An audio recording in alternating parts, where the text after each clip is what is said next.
આકાશવાણી સમાચાર ચૈતાલી જોશી વાંચે છે. સૌપ્રથમ મુખ્ય સમાચાર.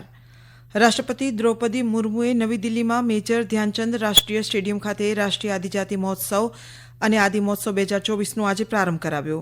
પ્રધાનમંત્રી નરેન્દ્ર મોદીએ આજે વિડીયો કોન્ફરન્સિંગ દ્વારા બનાસકાંઠાના ડીસામાં સમગ્ર ગુજરાતમાં પીએમ આવાસ યોજના અને અન્ય આવાસ યોજનાઓ હેઠળ બાંધવામાં આવેલા 1,31,000થી વધુ મકાનોનું વર્ચ્યુઅલ રીતે લોકાર્પણ અને શિલાન્યાસ કર્યા.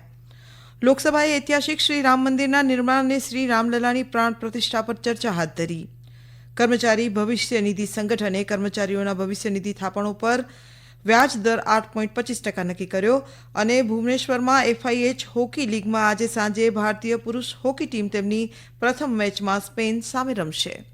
સમાચાર વિગતવાર. રાષ્ટ્રપતિ દ્રૌપદી મુર્મુએ નવી દિલ્હીમાં મેજર ધ્યાનચંદ રાષ્ટ્રીય સ્ટેડિયમ ખાતે રાષ્ટ્રીય આદિજાતિ મહોત્સવ અને આદિ મહોત્સવ 2024નો આજે પ્રારંભ કરાવ્યો. આ મહોત્સવ 18મી ફેબ્રુઆરી સુધી ચાલશે. કેન્દ્રીય આદિજાતિ બાબતો મંત્રાલય દ્વારા યોજાતા આ આદિ મહોત્સવનો હેતુ દેશભરમાં વિવિધ આદિજાતિ સમુદાયોના સમૃદ્ધ સાંસ્કૃતિક વારસાનો પરિચય આપવાનો છે. દિલ્હીમાં યોજાનાર મહોત્સવમાં રજૂ થનાર 300 સ્ટોલ ઉપર આદિજાતિ સમુદાયની વાનગીઓ, હસ્તકલાની ચીજવસ્તુઓ અને કુદરતી ઉત્પાદનો રજૂ કરાશે. ઉપરાષ્ટ્રપતિ જગદીપ ધનખડ આવતીકાલે મહારાષ્ટ્રના ગોંદિયાની એક દિવસીય મુલાકાતે જશે. તેઓ રાજ્યના ગોંદિયા અને ભંડારા જિલ્લાના હોશિયાર વિદ્યાર્થીઓને સુવર્ણચંદ્રક એનાયત કરશે. બંને જિલ્લાના મહાનુભાવોનું પણ સન્માન કરશે. ઉપરાષ્ટ્રપતિ ગોંદિયામાં સરકારી મેડિકલ કોલેજ અને હોસ્પિટલના શિલાન્યાસ સમારોહ અને સ્વ મનોહરભાઈ પટેલની 118મી જન્મજયંતિ નિમિત્તે આયોજિત કાર્યક્રમમાં પણ મુખ્ય અતિથિ તરીકે હાજર રહેશે. પ્રધાનમંત્રી નરેન્દ્ર મોદીએ આજે વિડીયો કોન્ફરન્સિંગ દ્વારા ગુજરાતના બનાસકાંઠાના ડીસા ખાતે પીએમ આવાસ યોજના અને અન્ય આવાસ યોજનાઓ હેઠળ બાંધવામાં આવેલા 1,31,000થી વધુ મકાનોનું વર્ચ્યુઅલ રીતે લોકાર્પણ અને શિલાન્યાસ કર્યું. મુખ્યમંત્રી ભૂપેન્દ્ર પટેલ બનાસકાંઠાના ડીસા મુખ્ય કાર્યક્રમમાં ઉપસ્થિત છે. આ કાર્યક્રમ ગુજરાતના તમામ જિલ્લાઓમાં 180થી વધુ સ્થળોએ યોજાઈ રહ્યો છે. રાજ્યવ્યાપી કાર્યક્રમમાં આવાસ યોજના સહિત વિવિધ સરકારી યોજનાના હજારો લાભાર્થીઓની ભાગીદારી જોવા મળશે.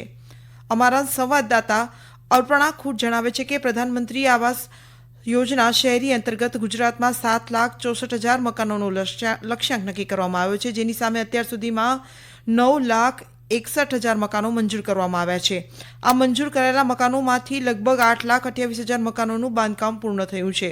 પ્રધાનમંત્રી આવાસ યોજના ગ્રામીણ હેઠળ કુલ 6,06,041 મકાનો મંજૂર કરવામાં આવ્યા છે, જેમાંથી 62% મકાનો મહિલાઓના નામે અથવા તો સંયુક્ત માલિકીથી મંજૂર કરવામાં આવ્યા છે.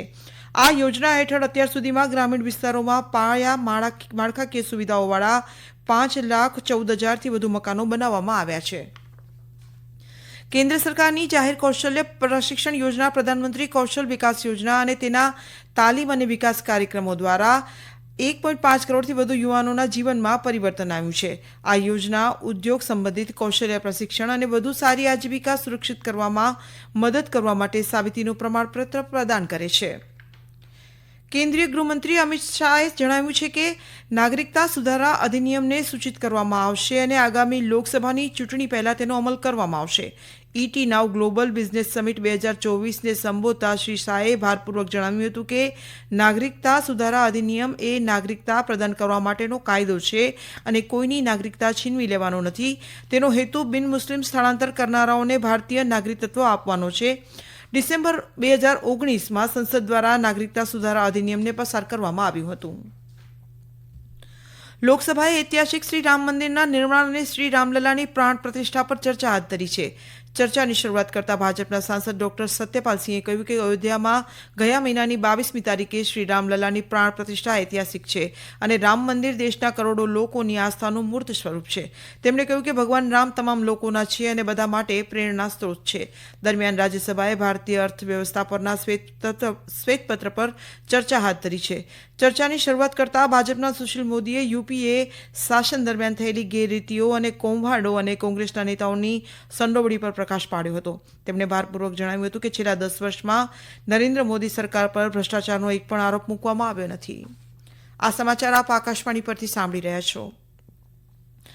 સરકારે 2014થી ઘણા નિર્ણાયક નિર્ણયો લીધા છે એમ સંસદની બહાર મીડિયાને સંબોધિત કરતા કેન્દ્રીય મંત્રી અર્જુન રામ મેઘવાલે જણાવ્યું હતું. તેમણે વધુમાં ઉમેર્યું હતું કે જ્યારે ભાજપ ત્રીજી ટર્મમાં સત્તામાં આવશે ત્યારે નિર્ણય લેવાની ગતિમાં વધુ સુધારો પણ થશે અને અન્ય મોટા નિર્ણયો પણ લેવામાં આવશે.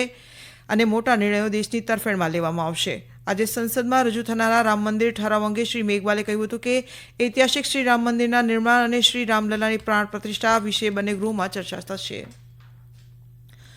કર્મચારી ભવિષ્ય નિધિ સંગઠન EPFOએ નાણાકીય વર્ષ 2023-24 માટે કર્મચારીઓના ભવિષ્ય નિધિની થાપણ ઉપર 3 વર્ષનો ઉચ્ચ વ્યાજ દર 8.25% નક્કી કર્યો છે. આજે નવી દિલ્હીમાં શ્રમ અને રોજગાર મંત્રી ભૂપેન્દ્ર યાદવની અધ્યક્ષતામાં યોજાયેલી બેઠકમાં EPFOની સર્વોચ્ચ નિર્ણય સંસ્થાએ આ નિર્ણય લીધો છે. એક સોશિયલ મીડિયા પોસ્ટમાં મંત્રીએ જણાવ્યું હતું કે આ પગલું ભારતના કર્મચારીઓ માટે સામાજિક સુરક્ષાને મજબૂત બનાવવાની પ્રધાનમંત્રી નરેન્દ્ર મોદીની બાંયધરી પૂરી કરવાની દિશામાં એક પગલું છે. શિક્ષણ, કૌશલ્ય વિકાસ અને ઉદ્યોગ સાહસિકતા મંત્રી ધર્મેન્દ્ર પ્રધાન આજે નવી દિલ્હીમાં ભારત મંડપમ ખાતે વિશ્વ પુસ્તક મેળાનું ઉદ્ઘાટન કરશે. આ પ્રસંગે બાળકો અને કિશોરો માટેની નેશનલ ડિજિટલ લાઇબ્રેરીનું પણ ઉદ્ઘાટન કરવામાં આવશે. સામાજિક ન્યાય અને સશક્તિકરણ મંત્રાલય હેઠળના વિકલાંગ વ્યક્તિઓના સશક્તિકરણ વિભાગના સહયોગથી નેશનલ બુક ટ્રસ્ટે બધા માટે આ પુસ્તકો પહેલ કરી છે. આ પહેલ હેઠળ દ્રષ્ટિહીન લોકોને બ્રેઇલ પુસ્તકો વિનામૂલ્યે ઉપલબ્ધ કરાવવામાં આવશે. બાળકો માટે આ મેળાની ટિકિટ ₹10 અને પુખ્ત વયના માટે ₹20 રાખવામાં આવી છે.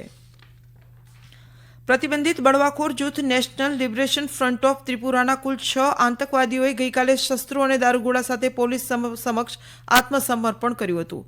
ડેપ્યુટી ઇન્સ્પેક્ટર જનરલ કૃષ્ણેન્દુ ચક્રવર્તીના જણાવ્યા અનુસાર ભારત બાંગ્લા સરહદ પર સક્રિય આતંકવાદીઓએ તાજેતરમાં બાંગ્લાદેશમાં તેમના છુપાયેલા સ્થાન છોડીને આત્મસમર્પણ કર્યું હતું.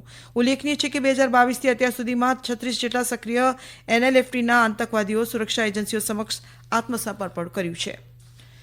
એન્ફોર્સમેન્ટ ડિરેક્ટોરેટે અધિકારીઓ દ્વારા આજે કર્ણાટકના બલ્લારીના કોંગ્રેસના ધારાસભ્ય નારા ભરત રેડ્ડીના બલ્લારી અને બેંગલુરુના તેમના નિવાસસ્થાન અને ઓફિસો પર આજે વહેલી સવારે દરોડા પાડવામાં આવ્યા હતા.